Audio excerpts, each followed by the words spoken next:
As a color pencil lover, Polychormos is kind of the high quality standards for colored pencils next to the Caran d'Ache luminance pencils. And luckily for me, a friend of mine got me these pencils as a Christmas gift in 2018. Hey guys, it is PenguinEsk, and today I wanted to talk to you guys about these color pencils I got recently. I guess this is kind of a review, but I'm not really sure how to go about this, to be honest. So let's get the nitty-gritty information out of the way. So Polychormos are oil-based pencils, which makes it water resistant and less likely to create wax bloom, which everyone seems to hate. I personally don't mind it, but to each their own. They are break resistant and have maximum light fastness. Also, did you guys know that the name Polychormos means many colors? I most definitely did it. You can also buy them in sets or in open stock in certain art stores, and they are made in Germany. That is a quick rundown of just the Polychormos brand and the pencils in general.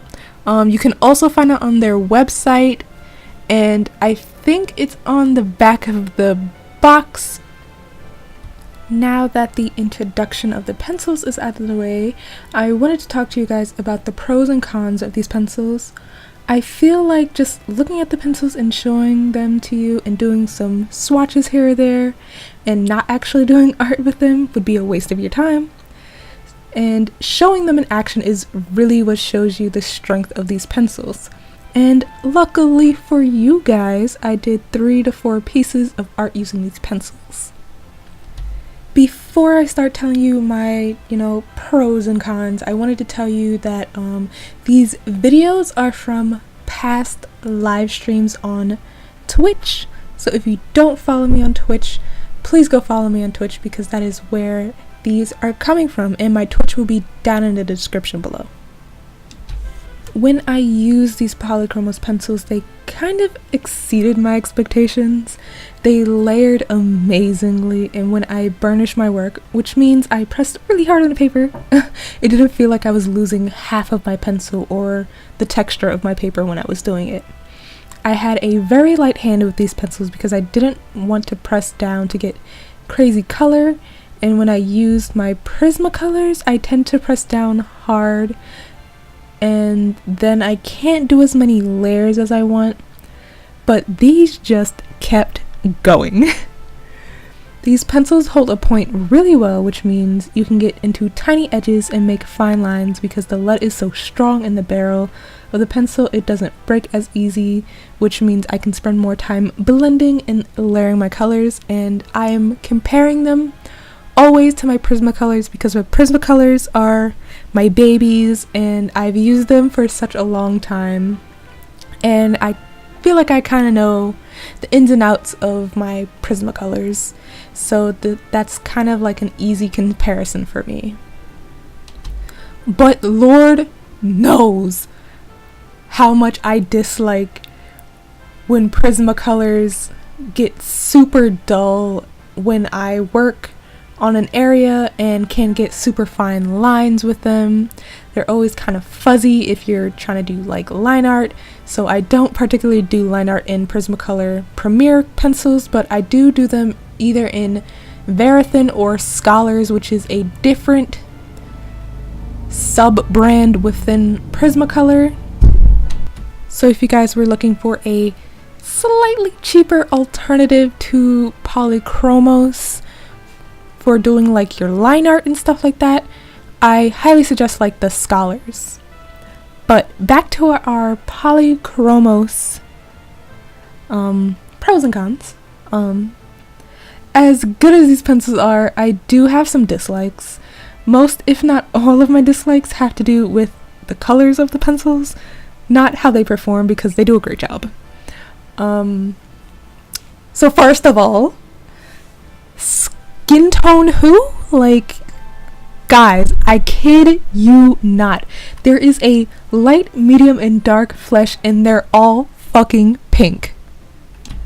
I understand the light skin tone, but the medium and dark, I would expect like a golden tan for medium and a brown for the dark, but it's all pink. They don't even have a beige, like a yellow neutral color, like a beige in Prismacolor, which is my go-to for fair skin when I need to blend things together. They also don't have enough browns, but I think that's a bit of a personal thing for you, girl, because I love to draw me some dark babies. With all of this said, it kind of makes it harder to get skin tones or the right skin tone the first time if you're using this set of pencils. This is something I noticed when swatching the pencils, is that crimson isn't red. It's kind of a purple red, or it's just a purple. I usually see crimson from like different mediums be kind of a darker, rich red, but never purple. Last but not least, the black and white pencils from this line are super transparent, but I think that goes for all of the pencils. They're kind of transparent, but they do have like lots of pigment in them, if you can understand what I'm saying. So if I compare them to, say, a Prismacolor, one line would be darker and richer from that one line in Prismacolor than in the Polychormos. I'm not sure if I'm explaining this right, but just know that they are just very transparent.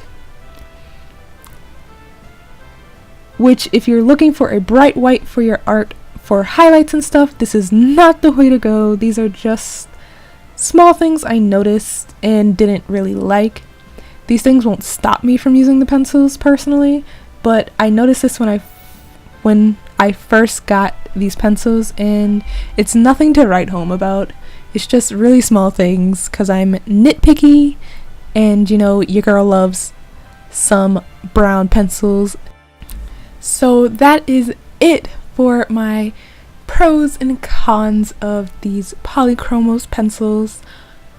I feel like you could have got a better in-depth review from other people on YouTube, but this is just me telling you guys how I feel about these pencils, because you guys know how much I love color pencils, and I've been using Prismacolor since 2012. It is now 2019, and I don't know, I felt like I needed an upgrade, and this was the upgrade, and it was very needed.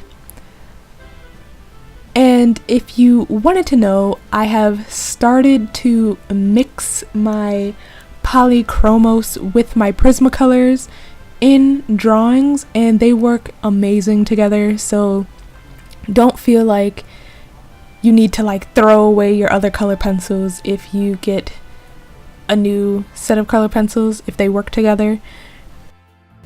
I did want to briefly talk about the artsy that I've been doing in the background of this video. As I said before, this is from Twitch, and the first drawing that I did was for a draw this in your style, and the second/third ones are a drawing of myself with the prior hands, because it's a meme, and the second one is me coloring Sakura and Kagome, because you know Sakura is our best mom, hands down, and Kagome just, you know, she just getting all this slack because we realized that she was really out here fighting for Inuyasha when she could have had Koga. But all in all, these are the 3 pieces that I finished, and I do have a couple more that I did finish. Insert here. And with my brief time and all these drawings later, I just thoroughly enjoy these pencils, and I recommend these to, you know, if you have the money to buy them, go buy them. But you do not need like crazy fancy art supplies to validate your art, I guess. That's not what I'm trying to say. You do not need fancy color pencils because it won't make your art look better. It's all about the technique and how you use your color pencils. That's what I'm trying to say. Yes. But yeah, this is what I think about the Polychormos, and if you have any questions about them or the art I did in this video, please do not hesitate to ask. I love answering you guys' questions and all of that and above. So yeah, I hope you guys enjoyed the video, and I hope you enjoyed the art sue that was in the background. So yeah, have a good day, guys. Bye.